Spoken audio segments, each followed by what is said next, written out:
कौशल्या के दो बेटे थे, राम और श्याम। कौशल्या के पति का अच्छा बिजनेस था और वो भी एक अच्छी गृहस्थ महिला थी। बेटे बड़े हुए और पिता के साथ बिजनेस करने लगे। लेकिन एक दिन, पिताजी मैं फैक्ट्री जा रहा हूँ। ठीक है बेटा, शाम को भी ले जा साथ। रहने दे पिताजी, नई नई शादी हुई है, थोड़ा घूम फिर ले, फिर तो काम ही करना है ना। और क्या, राम ठीक ही तो कह रहा है। अब दोनों बेटों की शादी हो गई है, आप चिंता ना करें, दोनों समझदार हैं। कुछ दिनों तक तो घर में सब कुछ ठीक चलता है, लेकिन एक दिन श्याम और उसकी बीवी, माँ, पिताजी हमें हमारा हिस्सा दे दो, हम अलग रहेंगे। अरे नहीं नहीं, मैं ऐसा नहीं करूँगा। बड़ी मेहनत से मैंने ये बिजनेस खड़ा किया है, जीते जी तो मैं इसका बंटवारा बिल्कुल नहीं करूँगा। नहीं करूँगा? ये कैसी बात होती है पिताजी? क्या सारा जीवन में जॉइंट फैमिली में रहूंगी? अरे पर बेटा, हमारे घर में इतने नौकर चाकर हैं, न किसी चीज की पाबंदी है, फिर क्यों अलग होना चाहती हो? एक साथ जीवन कितना अच्छा लगता है। हर कोई हर किसी के लिए हर किसी के साथ खड़ा होता है। अरे बाप प्लीज, ये सब बातें करके वक्त जाया न करो। पिताजी आप नहीं देंगे तो मैं कानून का दरवाजा खटखटाऊंगा। तभी वहाँ राम आ जाता है। पिताजी कोई बात नहीं, आप इसे इसका हिस्सा दे दीजिए। हमारे घर की बात बाहर जाए ये ठीक नहीं। और हाँ, मुझे पिताजी के कपड़े वाला कारोबार चाहिए जिसमें मुनाफा ज्यादा है। लेकिन एक वही तो कारोबार है जिससे हमारा घर अच्छे से चल रहा है, बाकी तो हम अभी एस्टैब्लिश कर रहे हैं बेटा। देखिए पिताजी, वो कुछ मैं नहीं जानता, घर चले या नहीं, मुझे बस चाहिए मतलब चाहिए। हाँ। सब श्याम को समझाने की कोशिश करते हैं, लेकिन वो मानता ही नहीं। ठीक है, अगर तुम्हारी यही मर्जी है तो यही सही, लेकिन मेरी भी एक शर्त है, ये लेकर तुम इस घर में दोबारा कदम नहीं रखोगे। हाँ हाँ, तो रहना भी कौन चाहता है? अरे कैसी बातें कर रहे हैं जी, मैं कैसे श्याम के बिना रहूंगी? आप ठीक है माँ, चलो हमारे साथ रहना। लेकिन बेटा, मैं परिवार के बिना भी नहीं रह सकती। अरे यार, मैं श्याम के बिना नहीं रह सकती, मैं परिवार के बिना नहीं रह सकती, तो हम क्या करें? तभी वहाँ राम की बीवी आ जाती है। देखो, तुम माँ को समझने की कोशिश करो, सारा जीवन उन्होंने परिवार के साथ निकाला है। यो घर टूटना किसी को अच्छा नहीं लगता। परिवार साथ रहने का नाम होता है। ओह, ये ज्ञान की गंगा किसी और दिन बहाना, टाइम लेकर आऊंगी मैं। फिलहाल तो हमें जाना है, चलो ना श्याम। दोनों घर से अलग हो जाते हैं। राम और उसके पिताजी एक नया कारोबार नए तरीके से शुरू करते हैं। राम, ये फूड बिजनेस इतने फायदे का सौदा होगा मैंने तो कभी सोचा ही नहीं था। पिताजी, ये आपकी कड़ी मेहनत और सही नीति के कारण संभव हुआ है।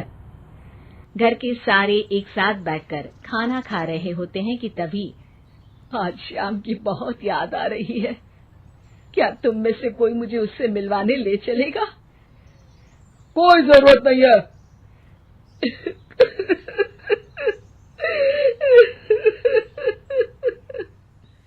कौशल्या रोने लगती है कि राम बोल पड़ता है। माँ रो मत, मैं आपको कल उसके घर ले चलूंगा। अगली शाम दोनों श्याम के घर जाते हैं, जहाँ श्याम की बीवी साड़ी नहीं बल्कि स्कर्ट पहनी होती है। साथ में उसका भाई और माँ भी होते हैं।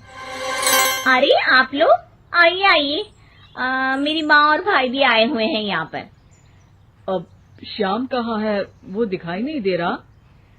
श्याम को देखने के लिए आंखें तरस रही है। अरे माँ जी, वो ना आज थके हैं तो सो गए हैं।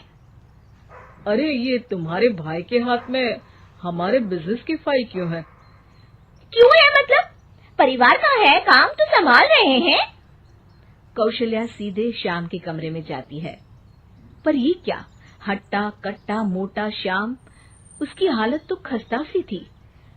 कौशल्या श्याम को पकड़ लेती है। अरे बेटा, क्या हुआ? ये हालत क्या बना रखी है? श्याम सामने खड़े राम के गले लग जाता है। भैया मुझे माफ कर दो, मैं परिवार की किस्मत नहीं समझ पाया। और आपके खिलाफ हो गया। अरे पर हुआ क्या है? तब पीछे से श्याम की बीवी आ जाती है। होना क्या है और होगा क्या? कैसी बातें कर रहे हैं आप?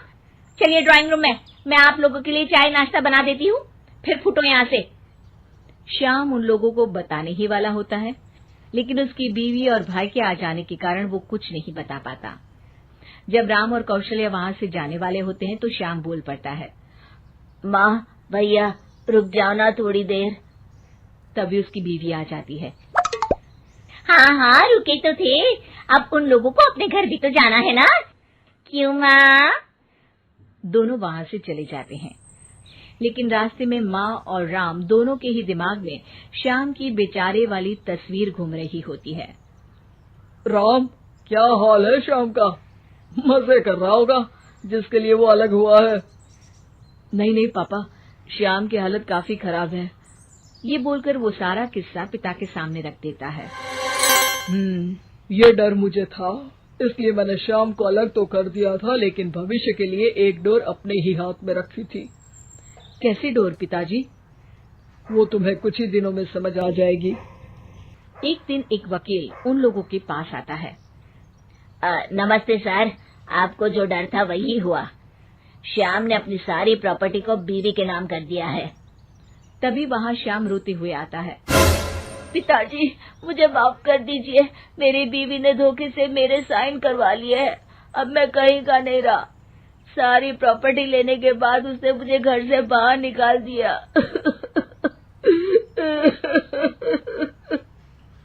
कोई बात नहीं बेटा, तुझे अकल आ गई, यही बहुत है। लेकिन आपका मेहनत से बनाया कारोबार मेरे कारण चला गया। मैंने कोई कच्ची गोली नहीं खेली है बेटा।